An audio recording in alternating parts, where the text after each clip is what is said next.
الحمدللہ رب العالمین والصلاة والسلام علی سید المرسلین اما بعد فاعوذ باللہ من الشیطان الرجیم بسم اللہ الرحمن الرحیم۔ محترم سامعین السلام علیکم ورحمۃ اللہ وبرکاتہ۔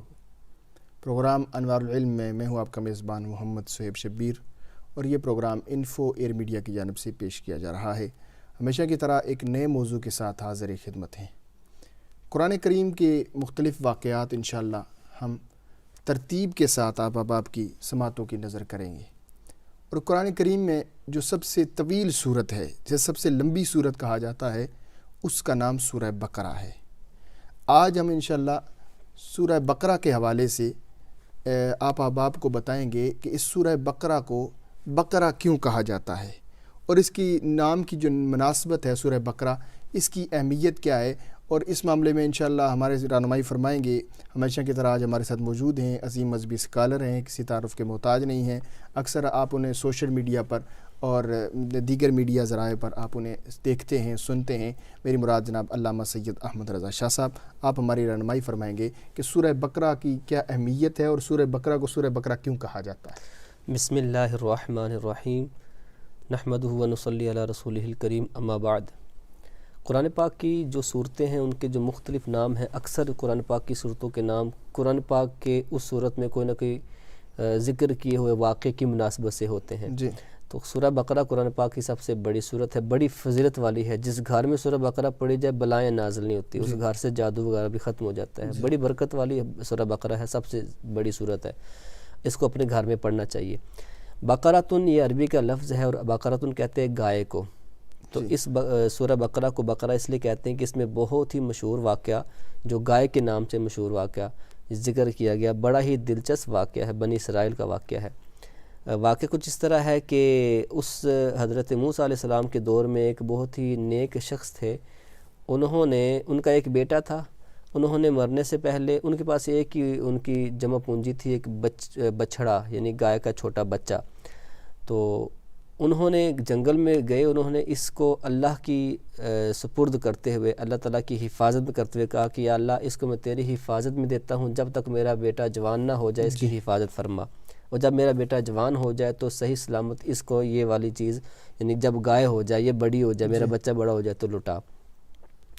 اس سے یہ بھی پتہ چلا کہ ان حضرات کا توکل کتنا زیادہ ہوتا سبحان تھا، اللہ، اعتقاد کہ اگر میں اللہ کی حفاظت میں چھوڑتا ہوں تو یہ مجھے ملے گی ہی ملے گی۔ اور آج ہم اللہ کے نام پر کیا دیتے ہیں، کیا دیتے ہیں، یہ سوال ہے جی۔ جی، ہوا اس طرح کہ کچھ عرصے بعد ان کا انتقال ہو گیا تھا، کچھ عرصے بعد وہ جو بچڑا تھا وہ بھی بڑی ہو کر گائے بن گئی، اور ان کا بچہ بھی بڑا ہو گیا، اور وہ نیک نکلا، کیا اسے کہتے ہیں، خوش بخت نکلا، سعادت مند نکلا۔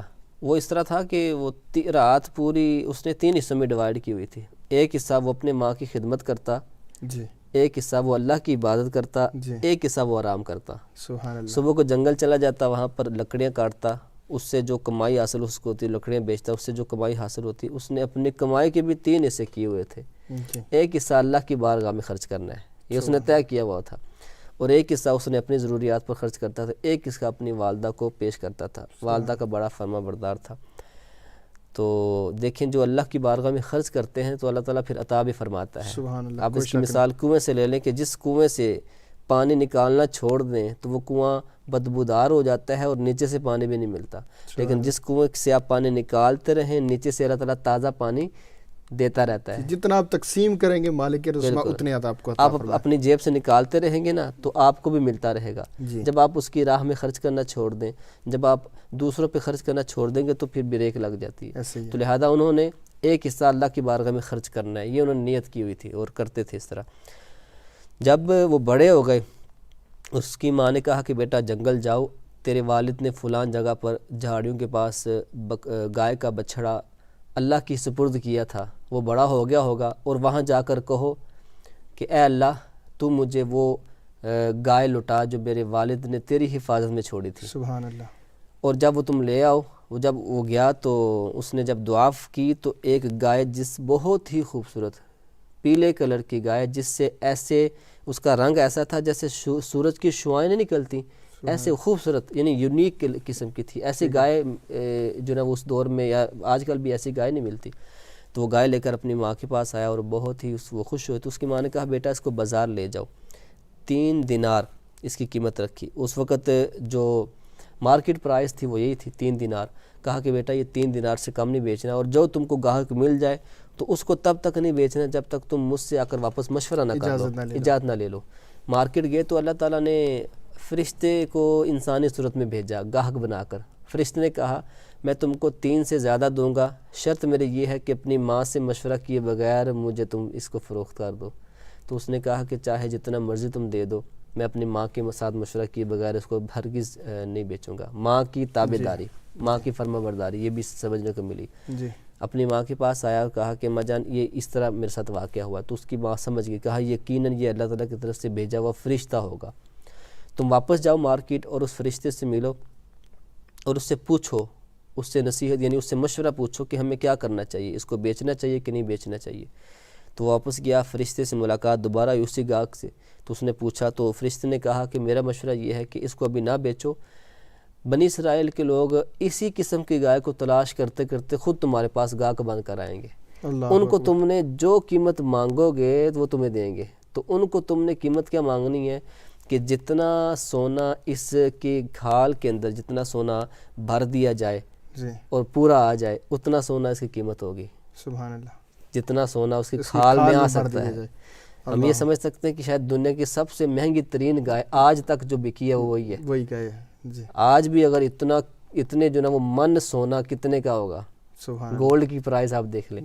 تو ہوا اس طرح کہ ایک شخص تھا عامل، اس کے 2 چچا زاد بھائیوں نے جائیداد کی وجہ سے اس کو قتل کر دیا اور اس کی لاش ویرانے میں پھینک دی.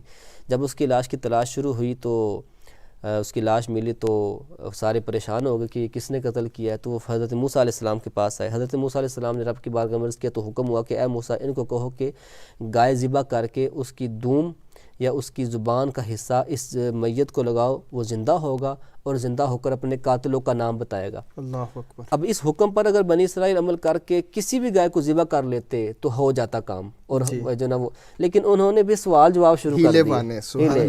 کہا یا اللہ، یعنی موسیٰ علیہ السلام سے کہا کہ قالوا ادع لنا ربک یبین لنا ما ہی قال انہ یقول انہا بقرۃ لا فارض ولا بکر. اپنے رب سے پوچھیں کہ وہ گائے کیسی ہونی چاہیے. تو رب نے فرمایا کہ ان کو فرماؤ کہ وہ گائے درمیانی عمر کی ہونی چاہیے، نہ ہی بہت چھوٹی ہو نہ ہی بہت بڑی ہو. اگلا سوال قالوا ادع لنا ربک یبین لنا ما لونھا، اس کا کلر کیسا ہونا چاہیے. قال انہ یقول انہا بقرۃ صفراء فاقع لونھا تسر الناظرین. فرمایا میں مفہوم عرض کر رہا ہوں کہ اس کا کلر جو ہے وہ پیلا ہونا چاہیے، دیکھنے والے کو بھلا لگے، آنکھوں کو بھلا لگے. تو اس طرح تیسرا سوال بھی کیا اور اللہ تعالیٰ نے فرمایا نہ ہی اس کو کسی کاشتکاری کے لیے استعمال کیا گیا ہو، وہ کوئی یوز بھی نہ ہو، یعنی کاشتکاری کے لیے یوز بھی نہ ہوئی ہو. اب ایسی گائے انہوں نے خود اپنے لیے مشکل بنا دی، اور یہی ساری کوالٹیاں اس گائے میں تھیں جو اس لڑکے کے پاس تھیں، جو اس کے والد نے چھوڑی تھی، بالکل ایگزیکٹلی وہی. تو رب کا کرنا ایسا ہوا کہ اس کے پاس پہنچے، اس نے پھر قیمت طلب کی کہ میں اس کی قیمت لگاتا ہوں کہ جتنا سونا اس کی کھال میں بھر دیا جائے گا اتنا سونا تمہیں ادا کرنا پڑے گا. انہوں نے ادا بھی کیا. اور یہ اس اللہ تعالیٰ کے حکم کی پابندی اور اپنے والدہ کی خدمت کرنے اور اس کی بارگاہ میں خرچ کرنے کا صلہ ان کو یہ ملا کہ وہ امیر ترین شخص بن گیا، اس اپنے برکت والا بن گیا، اتنا سونا مل گیا. اور دوسرا جب انہوں نے گائے کو خریدا، گائے کو ذبح کیا اور اس کی جو دم ہے یا اس کی زبان کا حصہ، روایات مختلف ہیں، اس میت کو لگایا، میت کو اللہ تعالیٰ نے زندہ فرمایا، اللہ کے حکم سے وہ زندہ ہوا وہ شخص عامل. اور اس نے اپنے قاتلوں کا، اپنے چچا زاد بھائیوں کا بتایا کہ انہوں نے مجھے قتل کیا ہے جائیداد کی لالچ میں. تو اس طرح پھر ان کو بھی قصاص کے طور پر قتل کیا گیا. تو یہ ایک بہت ہی یونیک واقعہ، انٹرسٹنگ واقعہ. اس میں بہت سارے درس بھی ہیں. ایک درس تو یہ ہے کہ اللہ تعالیٰ کی ذات پر کتنا یقین ہونا چاہیے ہمیں اس کے اوپر توکل ہونا چاہیے کہ وہ وہی ذات ہے کہ جو حفاظت فرمانے والی ہے، اور وہی ذات ہے جو رزق دینے والی ہے، اور اپنے والدہ کی فرما برداری. اور دوسرا یہ کہ اگر تمہیں کوئی حکم دے دیا جائے تو آنکھیں بند کر کے مان لو، سوال جواب کا سلسلہ نہ شروع کرو، اپنے مشکلات پیدا کرے گا. ماشاء اللہ شاہ صاحب، خوبصورت انداز میں مالک ارض و سما نے انسان کی رہنمائی کے لیے اور انسان کے سمجھ میں آنے والے واقعات قرآن میں بیان فرما کر انسان کے لیے آسانیاں پیدا فرمائی. اور اس واقعے سے مالک ارزمہ ہمیں سیکھنے کی توفیق عطا فرمائے اور سیکھ کر اس واقعے کے اندر بہت سے انسان کے لیے سبق ہیں، مالک ارزمہ ہمیں ان پر عمل پیرا ہونے کی توفیق عطا فرمائے اور قرآن سے پیار عطا فرمائے، صاحب قرآن سے نسبت عطا فرمائے۔ وآخر دعوانا ان الحمدللہ رب العالمین۔ If you like this video, please give it a like and a thumbs up. Leave your comments below. Share it with your friends, your family and your children. And don't forget to subscribe to this channel. We'll see you next time. Keep watching and spread the blessings to everyone. Assalamu alaikum wa rahmatullahi wa barakatuh.